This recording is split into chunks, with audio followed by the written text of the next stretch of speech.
இவளை என்ன பண்ணலாம்? இவள மதினி,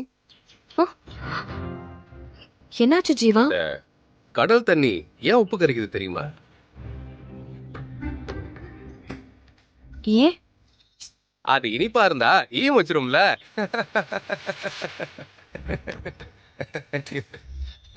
இது சரி சரி, அதை விடுங்க. இன்னொரு ஜோக் சொல்றேன் கேளுங்க. இன்னொன்னா? ஆ, ஆ, ஆ. ஒருத்தங்க பரீட்சைக்கு போகும்போது கையில என்ன எடுத்துட்டு போவாங்க? அது உனக்கு தெரிய சான்ஸ் இல்லதான். பரீட்சைக்கு போகும்போது நீ பிட்டல எடுத்துட்டு போவ. கேட்டதுக்கு பதில சொல்லு. பென்னு, பென்சிலு, ரப்பரு இதெல்லாம் தான் கொண்டு போவாங்க. ஆனா ஒருத்தன் பரீட்சைக்கு பிளம்பரை கூட்டிட்டு போனானா?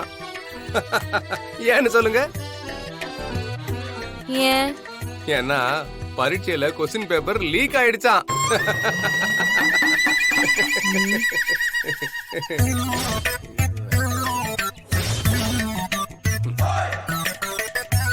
இதுவும் பிடிக்கலையா?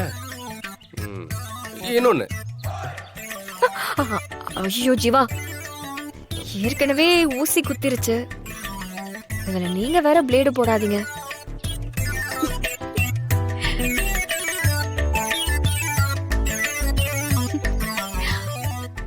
ஏன் இப்படி மொக்க ஜோக் அடிச்சு டென்ஷன் பண்ற? இல்ல, நான் உங்களை ரிலாக்ஸ் பண்ண வைக்கலான்னு ஒரு ஜோக்க சொன்னேன். உன் ஜோக்கெல்லாம் ஒண்ணு வேணாம். தயவு செஞ்சு அதெல்லாம் நீயே பத்திரமா வச்சுக்கோ. என்ன இப்படி சொல்ற? ஆமா, இப்படி கடி ஜோக் சொல்றதுனால தான் உன் ஃப்ரெண்ட்ஸ் யாரும் உன்னைய சேர்த்துக்காம துரத்தி விட்டாங்கன்னு நினைக்கிறேன். ஹலோ ஹலோ, அப்படியெல்லாம் ஒண்ணும் இல்ல.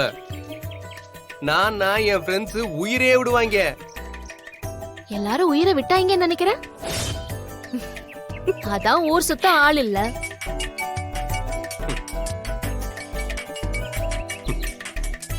பார்த்தல, கொஞ்ச நேரம் என்ன பாக்கலன்னதும் உடனே போன் அடிச்சிட்டாங்க. அப்படி போய் எப்படியும் வெட்டியா ஊர் சுத்த போற போ. நாங்க எங்க வேலையாச்சும் உருப்படியா பாப்போம்.